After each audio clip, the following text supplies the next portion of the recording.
And now, in studio, bringing his Midwest values from the Show Me State to the land of San Diego. He's a triple threat, licensed as an attorney, mortgage broker, and a top producing realtor who's crushing the competition. Here to deliver you what's happening in the trenches of the market. Your host, Michael Gaddis. Welcome to the Michael Gaddis Show on AM 1170 The Answer. I am your host, Michael Gaddis of michaelgaddis.com and frontierloangroup.com. As always, I am here every Wednesday night at 8 p.m. to talk about anything and everything related to real estate. If you would like to get a hold of me and maybe give me a topic that you would like me to discuss, you can email me at michael@michaelgaddis, that's 2ds.com. That's michael@michaelgaddis.com.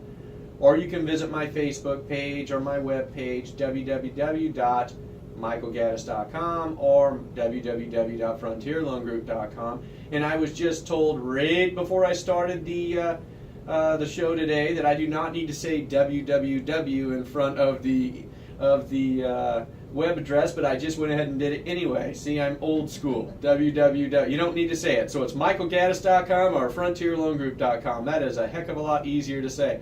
Did you guys also notice that I said rate instead of right?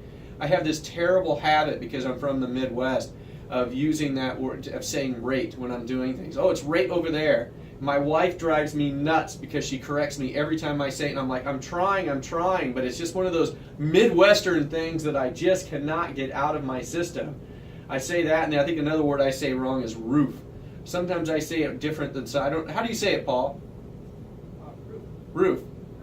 So she said, however I say it, sometimes she criticizes me on it, and it drives me kind of nuts too. But it's roof, right? Yeah. Okay. I have the same kind of thing with my family from Boston. Like I say, Route 66, they say Route 66. Route. Yeah, I say route. How do you say it? Like Route 66. Oh, and they say route? Yeah. Yeah, there's so many different words that are they're just pronounced slightly different, depending on where you're from.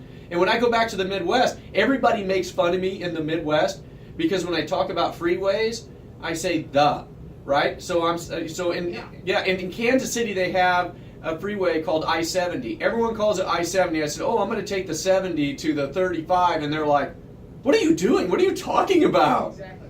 I take the 15 to the 78 to get home. I don't think anything of it. I know. My family back east, they give me a hard time for that one too. Yeah, I just don't get it. Why do you have to put the I in front of it? It's a free. Just put the in front of it. Exactly.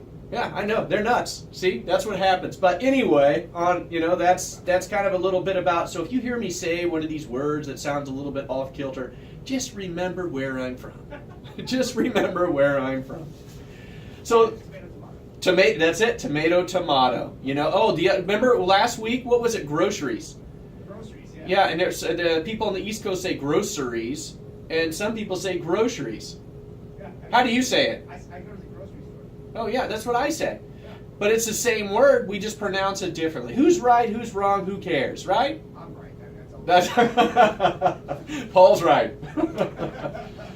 Okay, we're going to get into our first topic today. So the first topic I really want to talk about today are expired listings. When you're selling your house and you do not sell it within the contracted amount of time, your listing expires. That seems normal, but to people, and they're like, well, yeah, that's a natural occurrence.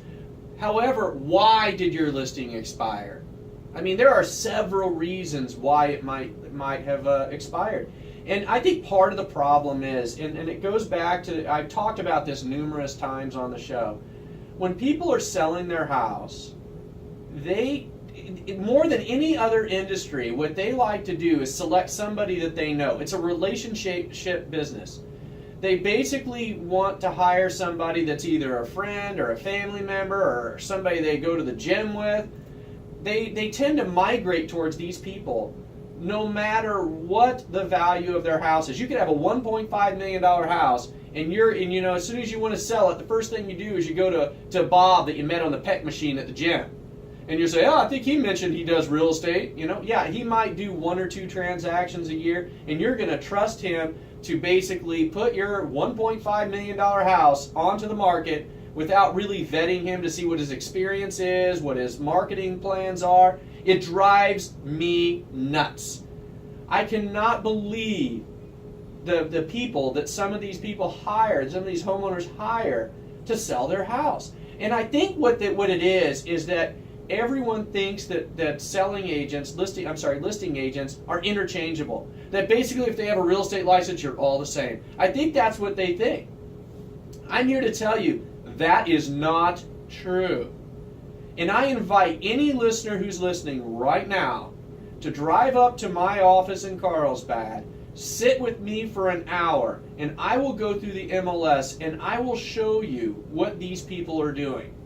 You will be aghast that people are willing to pay that much money to have these people list their house when they're just cutting corners and doing the bare necessities. When you could easily hire another real estate professional that is going to go full force for you and is going to do what it really takes.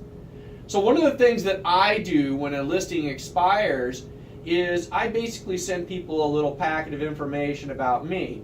And I say, here, let me be your second opinion. I want to give you a forensic analysis. I love using that term, forensic analysis. A forensic analysis of why your listing expired. It sounds so CSI, that's why I like it. So I give people a free forensic analysis of why their listing expired. So I have a checklist here that I send to them, and I'm going to go through the checklist with you a little bit. The first question on the checklist, and what it has is a series of questions, and then it has a column that says yes and a column that says no. So the first question I ask on my little form is basically, did your agent put your house on the MLS? And I have marked yes for you because I know they at least did that, right? They did at least put it on the market.